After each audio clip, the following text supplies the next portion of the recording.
예, 오늘은 시편 125편 1절에서 5절 말씀입니다. 1절 읽겠습니다. 성전에 올라가는 노래. 여호와를 의지하는 자는 시온산이 흔들리지 아니하고 영원히 있음 같도다. 오늘 성전에 올라가는 노래 중에서 오늘 짧은 비교적 짧은 노래인데 역시 저자는 명확하지 않고 늘 불렀던 노래였던 거죠. 성전에 우리가 올라가면서 평소에 일할 때와 다르게 하나님에게 부족한 우리가 성전에서만 생각나는 늘 부족하고 능력이 없고 의기소침해 있고 이러면서 성전에 올라갑니다. 그때 하나님께서 우리에게 주시는 메시지가 뭔지 오늘 말씀 묵상하도록 하겠습니다. 여호와를 의지하는 자는 시온산이 흔들리지 아니하고 영원히 있음 같도다. 이 성전에 올라가는 노래는 다윗 시대에부터 이렇게 불러지는 노래이기 때문에 이 시온산이 예루살렘이고 예루살렘에 성전이 있었던 거죠. 그래서 거기 올라가면서 이 생각이 드는 거죠. 그러니까 이 노래는 성전에 갈 때만 자동으로 튀어나오는 노래가 이 노래는 거죠. 우리가 그동안 마음이 변덕이 쭈긋하고 마음이 고요하지 못할 때에 성전을 찾으면 이 노래가 나오기 때문에 자동으로 믿음에 꽉 차게 되고 든든하게 되는데 갈 때하고 올 때하고 얼굴이 완전히 다릅니다. 성전에 갈 때와 성전에서 내려올 때 그 노래가 다르듯이 올라갈 때는 늘 하나님 우리 믿음이 부족합니다. 도와주세요. 그러면서 올라가는 게 이 노래인데 그렇게 말할 수 있게 하는 노래가 125편 시편이라고 볼 수 있습니다.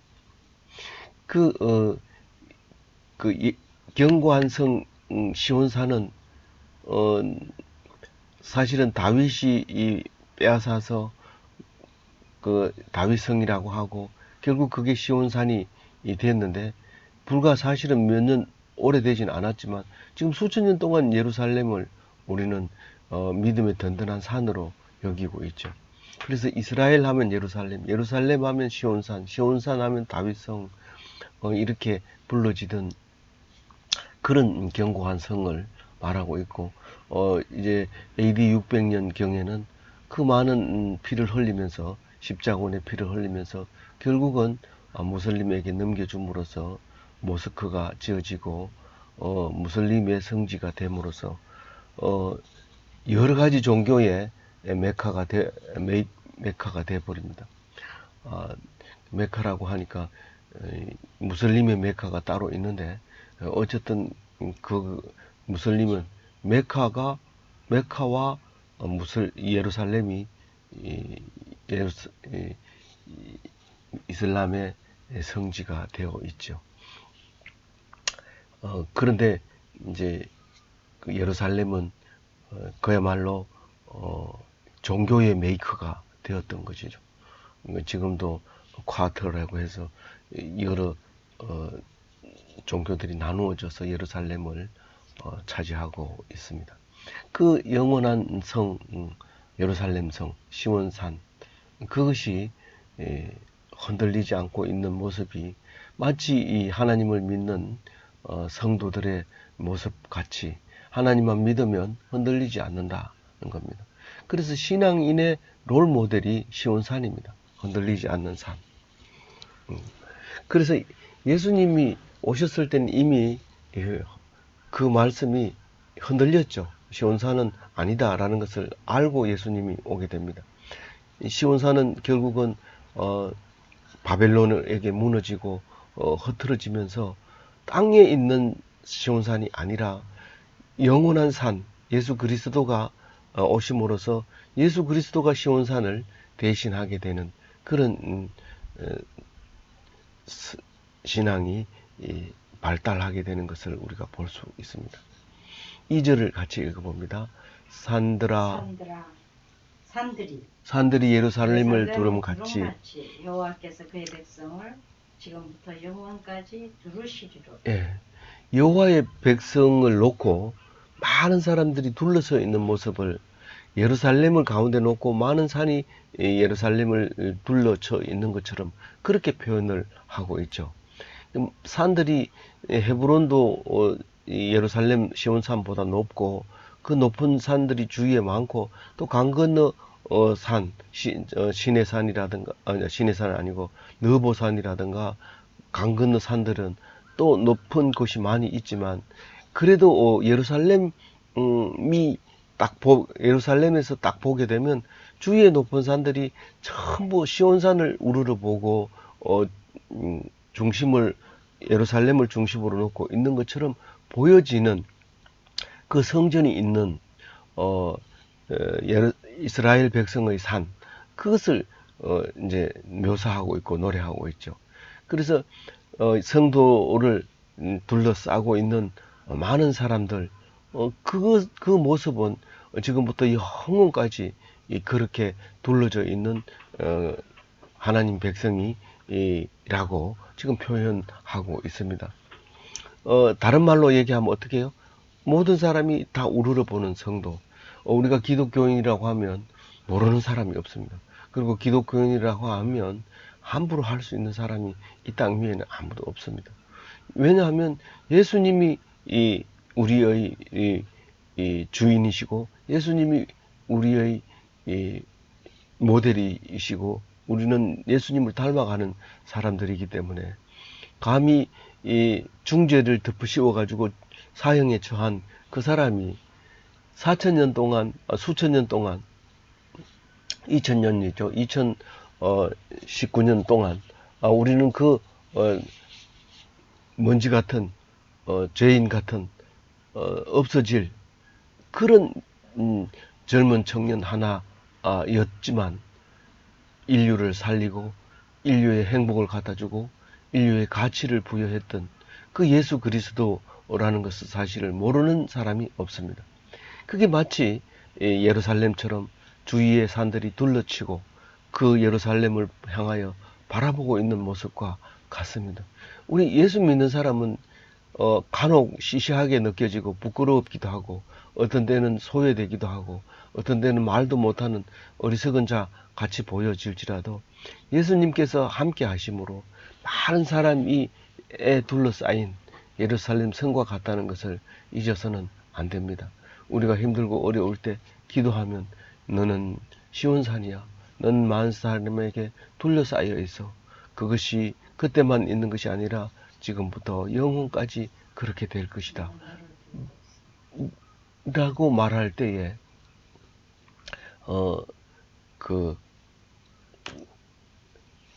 이 말씀을 기억함으로써 힘을 내야 될 것입니다.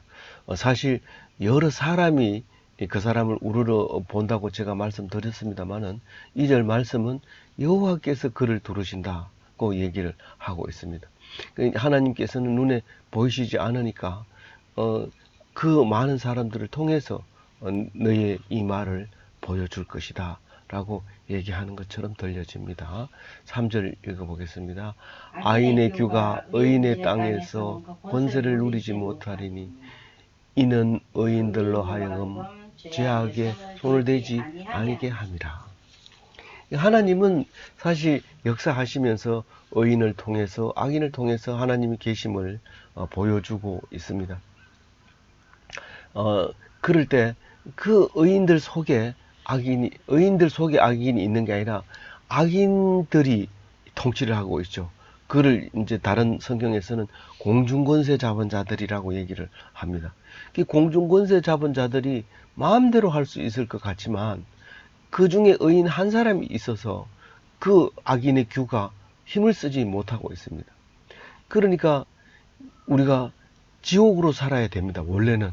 왜냐하면 공중권세 잡은 자들이 사탄이 이 권세이기 때문에 지옥으로 살아야 되지만은 그러나 우리는 지옥으로 사는 것이 아니라 행복하게 하나님의 나라의 자유를 누리며 진리 속에 살고 있게 되는 이유가 절대로 그 규를 사용하지 못하게 되어 있습니다. 그 규는 홀이라고도 하죠. 다른 데는 막대기라고도 번역하고 어떤 데는 지팡이라고도 번역할 때가 있습니다. 이것은 왕에게만 있는 규가 아니라 고관들에게도 규가 있고 또 장군들에게도 규가 있고 그렇게 사용을 했던 것을 보면 알 수 있습니다. 그래서 그 규를 딱 들고 있으면 처음 보는 사람도 이 사람은 권위가 있는 사람이구나 이렇게 생각을 하죠. 군인들을 보면 왼쪽 어깨에 똑같은 옷을 입었는데 왼쪽 어깨 견장에 녹색 띠를 이렇게 두르고 있으면 명령권을 가진 사람, 그러니까 소대장 혹은 분대장, 장자가 들어 있을 때 녹색 띠를 이렇게 가지고 있는 것을 볼 수 있습니다. 그래서 다른 사병들은 위험할 때 크게 중요하지 않지만 명령권을 가진 사람은 어떤 경우에는 굉장히 중요하기 때문에 적군들도 함부로 하지 아니하고 대화를 통해서 문제를 풀어 나갈 수 있도록 아군뿐만 아니라 적군에게도 표시할 수 있는 그런 의미를 부여하고도 있습니다. 평화 시대에는 그걸 모르지만 전쟁 시에는 그런 것을 작동하고 있는 것을 볼 수 있습니다. 그래서 이 악인의 규가 의인 때문에 권세를 누리지 못하고 있다는 겁니다. 그래서 당연히 악인들은 의인을 미워하죠. 그러나 하나님께서 손을 못 대게 해주시고 있다는 것을 3절에 말하고 있습니다. 4절을 보면은요, 4절 읽어볼게요. 여호와여 선한 자들과 마음이 정직한 자들에게 선대하소서. 이 선대라고 하는 것은 토브라고 하는 것인데요. 토브한 자를 토브하소서 이렇게 얘기합니다. 여기서 얻을 말은 그 단어입니다. 토브한 자를 토브하소서. 나쁜 사람을 나쁘게 하고 선한 사람을 선대해주고 정직한 사람을 토브해주고 그렇게 하라는 거예요. 그래서 피조물이 창조자를 보는 눈이 바로 그겁니다. 선한 것을 보면 하나님이 생각납니다. 악한 것을 보면 하나님이 그 안에 안 계신다는 것을 누구나 알 수 있습니다. 그래서 악한 일을 당할 때는 하나님 어디 계십니까? 이게 하나님 계시다면 이게 맞습니까? 그렇게 하게 됩니다. 그러나 다윗과 같은 혹은 믿음의 선진들은 그것을 보면서 하나님께 죄를 고백하게 되죠. 근데 선한 일을 할 때 하나님이 주신 그 선한 일을 여호와께 찬양 드립니다. 하나님이 계시는 걸 당연히 믿게 되죠. 그러니까 선한 토부한 자를 토부해 주십시오 라고 하는 것이 우리 신앙 전체의 기본이 된다고 말할 수 있습니다. 그것을 다시 한번 자세하게 말하는 것이 5절인데요. 5절 읽어봅니다. 굽은 길로 치우치는 자들은 여호와께서 죄를 범하는 자들과 함께 다니게 하시리로다. 그 뒤에 것은 이제 마지막 마무리 말씀이니까 지금 여기 앞에 전반절 그 5절 전반절의 말은 이게 간단하게 보이는 말이지만은 우리는 그냥 유유상종이구나, 같은 사람들끼리 다니는구나, 구원 길로 치우치면 죄를 범하는 자들과 함께 다니는구나, 그냥 이렇게 읽고 넘어갈지 모르지만 4절과 같이 읽어보면은요, 악한 자를 굽은 길로 치우치는 자, 이게 똑바른 길을 가지 못할 때에는요, 이것을 갖다가 하나님께서 벌을 주시는데 어떤 벌을 줘요? 아주 죄인들하고 같이 다니게 하시는 거예요. 하나님, 왜 내 친구는 죄인들만 있습니까? 네가 굽은 길을 가고 있으니까 그런 거다. 하나님 그렇게 말씀하고 있는 거예요. 다시 말해서 내가 나쁜 짓을 해도 하나님 벌 안 주더라. 그러면서 그 친구들하고 얘기합니다. 맞지? 어제 나쁜 짓 했는데 아무 문제 없지?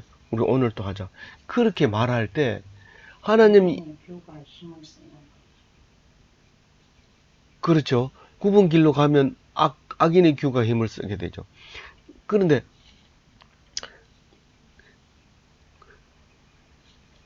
고든 길로 가는 사람은 그 앞에 뭐라고 그랬죠? 우리 세상이 감당을 못한다고 그랬죠?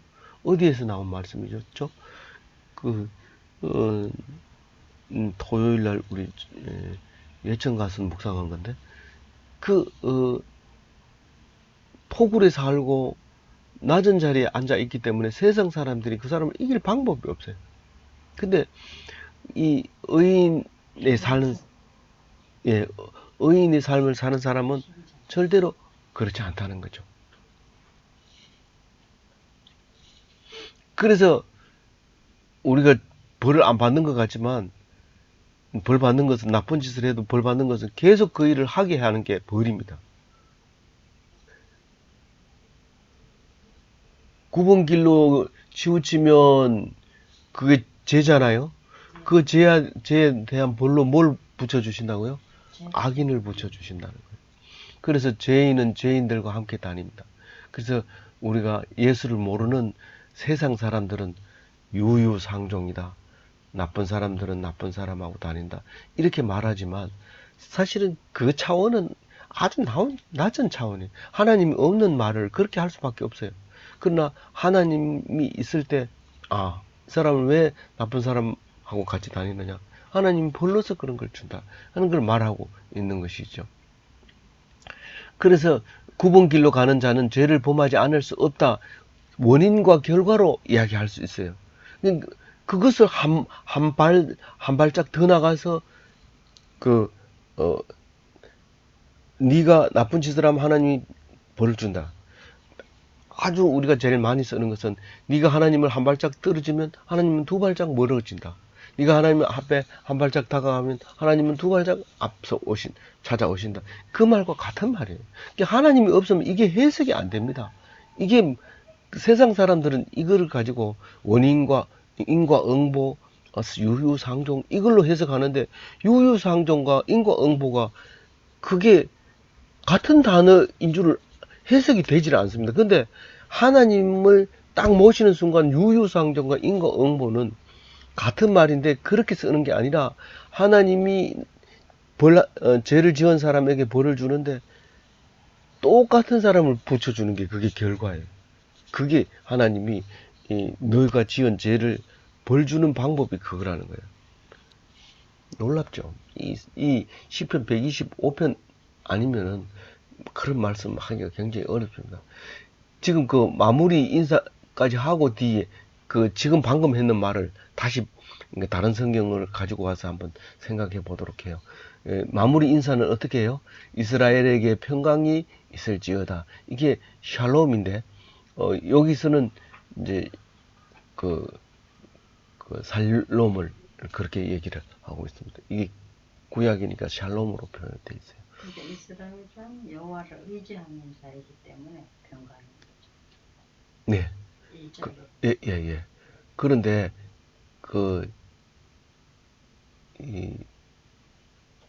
사실 이스라엘에게 평강이 없어서 예수님이 오시는 거예요. 다시 말해서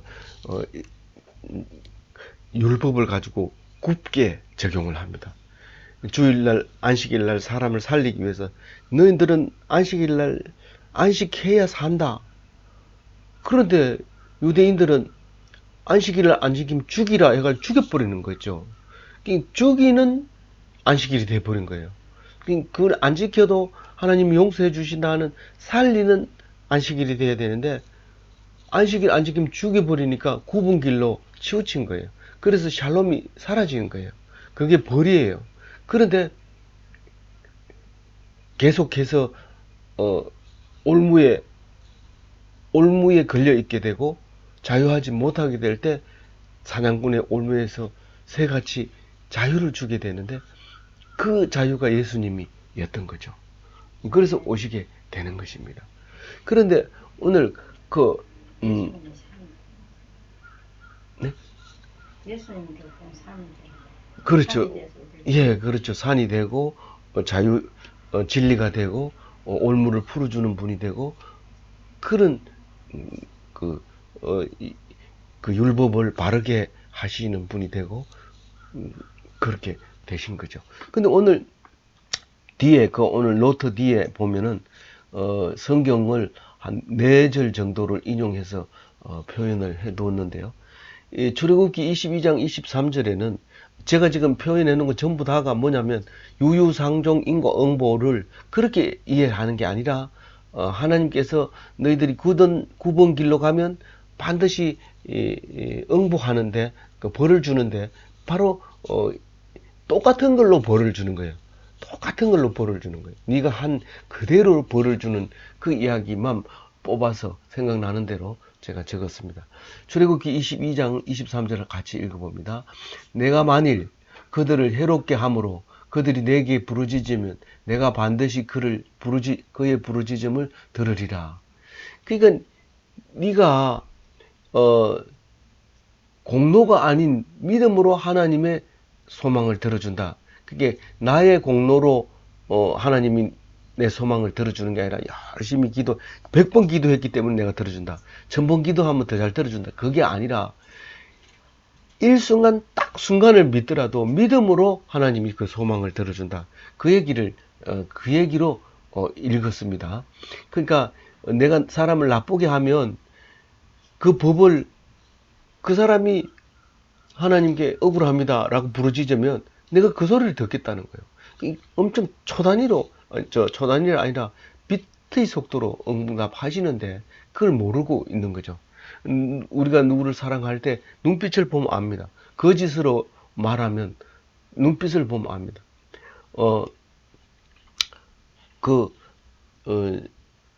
지하가 다른 사람들이 다 필요하다고 달라 하는데 나도 달라고 얘기할 때 눈동자가 흐려져 있으면 꼭 필요할 때 달라고 해. 그렇게 얘기할 때 그것을 보면 우리는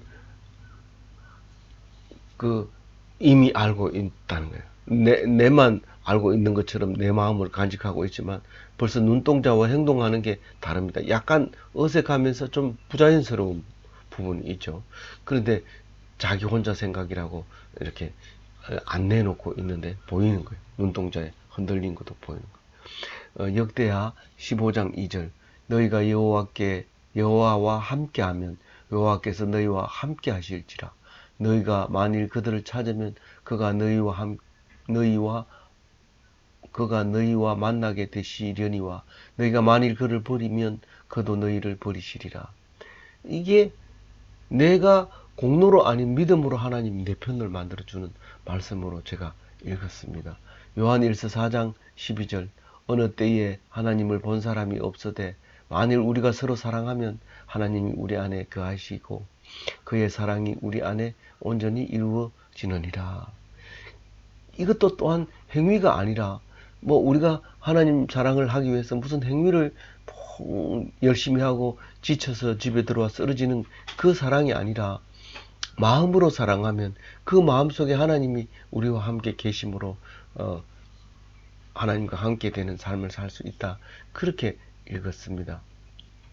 출애굽기 23장 22절에 네가 그의 목소리를 잘 청종하고 내 모든 말대로 행하면 내가 네 원수에게 원수가 되고 네 대적에게 대적이 될지라. 이 다윗의 신앙이었죠. 어제 묵상한 다윗의 신앙입니다. 나의 대적은 하나님의 대적이 되고 나의 원수는 하나님의 원수가 되고 그렇게 해주겠다는 거죠. 어떻게 하면? 내 목소리를 잘 청종하면. 그게 무슨 말이에요? 성경 열심히 읽어, 많이 읽어 아니고 청종하면, 귀를 기울이고 무슨 말씀인가 하고 잘 들으면 이 말입니다. 어떤 사람은 내용 없이 열심히 읽는 사람도 있고 이건 내가 판단하는 게 아니고 그런 사람이 있다고 얘기하는 겁니다. 그리고 또 뭐예요? 많이 읽고, 예? 많이 읽고 또 뭐가 있어요? 많이 기도하고. 하여튼 많이 읽는 것만 중요한 게 아니라 귀담아 들어야 된다. 이제 그런 얘기를 이제 하고 있는 거죠. 아무쪼록 이 말씀으로 오늘 하루가 기독교인의 삶을 본이 되고 시온산과 같이 많은 사람이 보는 그런 산이 다 되어지는 참된 기독교인이 되시기를 바랍니다.